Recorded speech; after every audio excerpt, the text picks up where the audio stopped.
ಯಾವಾಗಲೂ ಒಂದೇ ರೀತಿಯಾದ ಸಾಂಬಾರುಗಳನ್ನ ಪ್ರತಿನಿತ್ಯ ಮಾಡ್ತಾನೆ ಇರ್ತೀವಿ. ಆದರೆ ಒಂದೇ ಟೇಸ್ಟ್ ಅಂತ ಅನ್ಸುತ್ತೆ. ಸ್ವಲ್ಪ ಡಿಫ್ರೆಂಟ್ ಆಗಿ ಏನಾದರೂ ರುಚಿಯಾಗಿ ತಿನ್ನಬೇಕು ಅಂತ ಅನಿಸಿದಾಗ ಈ ರೀತಿಯಾದ ಚಟ್ನಿಯನ್ನ ಒಮ್ಮೆ ಟ್ರೈ ಮಾಡಿ. ಪಾಲಕ್ ಸೊಪ್ಪನ್ನ ಹಾಕಿ ಈ ಒಂದು ಚಟ್ನಿಯನ್ನ ಟ್ರೈ ಮಾಡಿ. ಅದ್ಭುತವಾದ ರುಚಿಯನ್ನ ಕೊಡುತ್ತೆ ಅಂತ ಹೇಳ್ಬೋದು. ಅಷ್ಟೇ ಕ್ವಿಕ್ ಆಗಿ ಮಾಡ್ಕೊಳ್ಬೋದು. ಇದನ್ನ ಯಾವ ರೀತಿಯಾಗಿ ಮಾಡೋದು ಅಂತ ನೋಡ್ಕೊಳ್ಳೋಣ. ಮೊದಲಿಗೆ ಬೇಕಾಗಿರುವಂಥದ್ದು ನಾನಿಲ್ಲಿ ಒಂದು 4 ಟೊಮೊಟೊ ಹಣ್ಣನ್ನ ತಗೊಂಡಿದ್ದೀನಿ. ಅದನ್ನ ಮಧ್ಯ ಭಾಗಕ್ಕೆ ಸೀಳಿ ಸೇರಿಸ್ಕೊಂಡ್ರೆ ಸಾಕಾಗುತ್ತೆ. ಒಂದು ಮಿಕ್ಸಿ ಜಾರಿಗೆ ಇವಾಗ ಟೊಮೊಟೊ ಹಣ್ಣನ್ನ ಸೇರಿಸ್ಕೊಳ್ಬೇಕಾಗುತ್ತೆ. ನಾನಿಲ್ಲಿ ಒಂದು ಈರುಳ್ಳಿಯನ್ನ ದಪ್ಪದಾಗಿ ಕಟ್ ಮಾಡಿ ಇಟ್ಕೊಂಡಿದ್ದೀನಿ. ಹಾಗೆ 2 ಇಳ್ಕು ಬೆಳ್ಳುಳ್ಳಿಯನ್ನು ಕೂಡ ಸಿಪ್ಪೆಯನ್ನ ತೆಗೆದೇ ರೀತಿಯಾಗಿ ಇಟ್ಕೊಂಡಿದ್ದೀನಿ. ನಿಮಗೆ ಟೈಮ್ ಇದ್ರೆ ಸಿಪ್ಪೆಯನ್ನ ತೆಗೆದು ಕೂಡ ಬೆಳ್ಳುಳ್ಳಿ ಇಳ್ಕಿನಲ್ಲಿ ಸೇರಿಸ್ಕೊಳ್ಬೋದು. ಇಷ್ಟನ್ನ ಸೇರಿಸ್ಕೊಂಡ ನಂತರ 2 ಟೀ ಸ್ಪೂನ್ ಆಗುವಷ್ಟು ರೆಡ್ ಚಿಲ್ಲಿ ಪೌಡರ್ ಅನ್ನ ಸೇರಿಸ್ಕೊಳ್ಬೇಕಾಗುತ್ತೆ.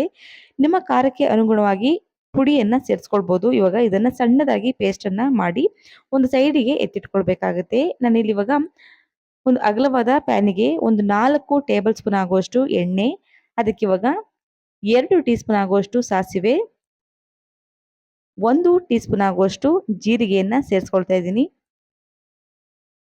ಇವಾಗ ಕಡಲೆಬೇಳೆಯನ್ನ 2 ಟೀ ಸ್ಪೂನ್ ಆಗುವಷ್ಟು, ಉದ್ದಿನ ಕಾಳನ್ನ 1 ಟೀ ಸ್ಪೂನ್ ಆಗುವಷ್ಟು ಸೇರಿಸ್ಕೊಂಡ್ರೆ ಸಾಕಾಗುತ್ತೆ. 3 ಒಣಮೆಣಸಿನಕಾಯಿಯನ್ನ ಸೇರಿಸ್ಕೊಂಡಿದ್ದೀನಿ. ತುಂಬಾ ಅದ್ಭುತವಾದ ರುಚಿಯನ್ನ ಕೊಡುತ್ತೆ ಈ ರೀತಿ ಒಣಮೆಣಸಿನಕಾಯಿಯನ್ನ ಸೇರಿಸ್ಕೊಂಡು ಮಾಡ್ಕೊಳ್ಳೋದ್ರಿಂದ. ಇವಾಗ ಇಷ್ಟನ್ನು ಸೇರಿಸಿದ ನಂತರ ನೀಟಾಗಿ ಮಿಕ್ಸ್ ಮಾಡ್ಕೊಳ್ಬೇಕಾಗತ್ತೆ ಒಂದ್ಸಾರಿ. ಇವಾಗ ಸ್ವಲ್ಪ ಪ್ರಮಾಣದಲ್ಲಿ ಕರಿಬೇವಿನ ಎಲೆಗಳನ್ನ ಸೇರಿಸ್ಕೊಳ್ಳಿ. ನಿಮ್ಗೆ ಬೇಕಿದ್ರೆ ಕ್ವಾಂಟಿಟಿಯನ್ನ ಜಾಸ್ತಿಯನ್ನು ಕೂಡ ಕರಿಬೇವಿನ ಎಲೆಗಳನ್ನ ಸೇರಿಸ್ಕೊಳ್ಬೋದು. ತುಂಬಾ ಅದ್ಭುತವಾದ ಫ್ಲೇವರ್ ಅನ್ನ ಕೊಡುತ್ತೆ ಅಂತ ಹೇಳ್ಬೋದು.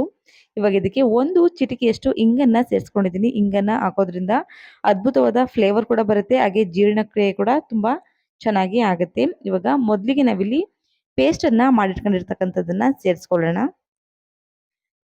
ಎಲ್ಲವನ್ನು ಕೂಡ ಸೇರಿಸ್ಕೊಳ್ಬೇಕಾಗತ್ತೆ. ನಾವಿಲ್ಲಿ ಯಾವುದೇ ರೀತಿಯಾದ ನೀರನ್ನು ಕೂಡ ಒಂದು ಸ್ವಲ್ಪನೂ ಕೂಡ ಸೇರಿಸಿಲ್ಲ. ಹಾಗಾಗಿ ಇದನ್ನ ತುಂಬಾ ಅಂದ್ರೆ 1 ವಾರಗಳ ಕಾಲ ಇದನ್ನ ಹಾಗೆ ಸ್ಟೋರ್ ಮಾಡಿ ಇಟ್ಕೊಂಡು ನಿಮ್ಗೆ ಯಾವಾಗ ಬೇಕೋ ಅವಾಗ ಬಿಸಿ ಅನ್ನಕ್ಕೆ ಕಲಿಸ್ಕೊಂಡು ತಿನ್ಬೋದು.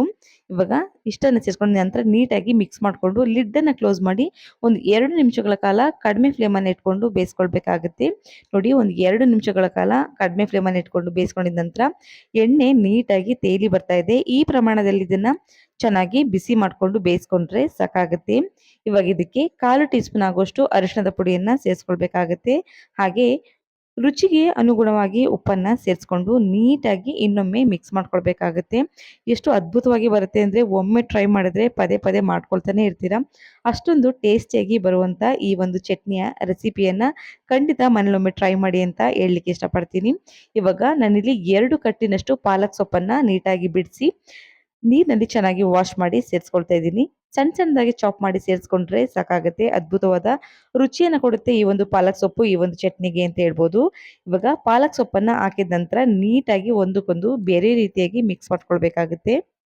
ಇವಾಗ ನೀಟಾಗಿ ಮಿಕ್ಸ್ ಮಾಡ್ಕೊಂಡಿದ ನಂತರ ಲಿಡ್ ಅನ್ನ ಕ್ಲೋಸ್ ಮಾಡಿ ಒಂದು 5 ನಿಮಿಷಗಳ ಕಾಲ ಚೆನ್ನಾಗಿ ಇದನ್ನ ಕಡಿಮೆ ಫ್ಲೇಮ್ ಅನ್ನ ಇಟ್ಕೊಂಡು ಬೇಯಿಸ್ಕೊಳ್ಳಿ. ಎಷ್ಟೊಂದು ಪರಿಮಳ ಬರುತ್ತೆ ಅಂತ ಅಂದ್ರೆ ಹೇಳಲಿಕ್ಕೆ ಅಸಾಧ್ಯ ಅಂತ ಹೇಳ್ಬೋದು. ಇವಾಗ ಮೇಲೆ ಸ್ವಲ್ಪ ಕೊತ್ತಂಬರಿ ಎಲೆಗಳನ್ನ ಸೇರಿಸ್ಕೊಳ್ಬೇಕಾಗತ್ತೆ.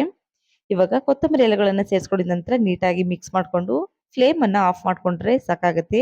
ತುಂಬಾ ಅದ್ಭುತವಾದ ರುಚಿಯನ್ನ ಕೊಡುವಂತ ಪಾಲಕ್ ಚಟ್ನಿ ರೆಡಿ ಆಗುತ್ತೆ ಅಂತ ಹೇಳ್ಬೋದು. ನೋಡಿ ಎಷ್ಟು ಪರ್ಫೆಕ್ಟ್ ಆಗಿ ಎಷ್ಟು ಕಲರಿನಲ್ಲಿ ಕಾಣಿಸ್ತಾ ಇದೆ ಅಂತ. ಟೇಸ್ಟ್ ಅಂತೂ ಅಷ್ಟೇ ಅದ್ಭುತವಾಗಿರುತ್ತೆ.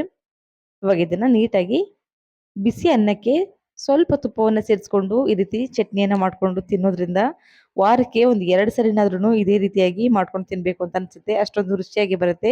ಖಂಡಿತ ಈ ಒಂದು ವಿಡಿಯೋ ನಿಮ್ಗೆಲ್ಲ ಇಷ್ಟ ಆಗಿದೆ ಅಂತ ಭಾವಿಸ್ತಾ ಇದ್ದೀನಿ. ಇಷ್ಟ ಆಗಿದ್ರೆ ನನ್ನ ಚಾನಲ್ಗೆ ಒಂದು ಲೈಕ್ ಮಾಡಿ. ಹಾಗೆ ಯಾರೆಲ್ಲ ಸಬ್ಸ್ಕ್ರೈಬ್ ಮಾಡ್ಕೊಳ್ತೆ ನೋಡ್ತಾ ಇದ್ರೆ ಅವರೆಲ್ಲ ಸಬ್ಸ್ಕ್ರೈಬ್ ಮಾಡ್ಕೊಳ್ಳಿ. ಈ ಒಂದು ರುಚಿಕರವಾದ ರೆಸಿಪಿಯನ್ನ ನಿಮ್ಮ ಫ್ರೆಂಡ್ಸ್ ಅಂಡ್ ಫ್ಯಾಮಿಲಿಗೆ ಶೇರ್ ಮಾಡಿ. ಇನ್ನೊಂದು ಯೂನಿಕ್ ಆದ ರೆಸಿಪಿಗಳೊಂದಿಗೆ ಸಿಗೋಣ. Thank you for watching. Bye friends.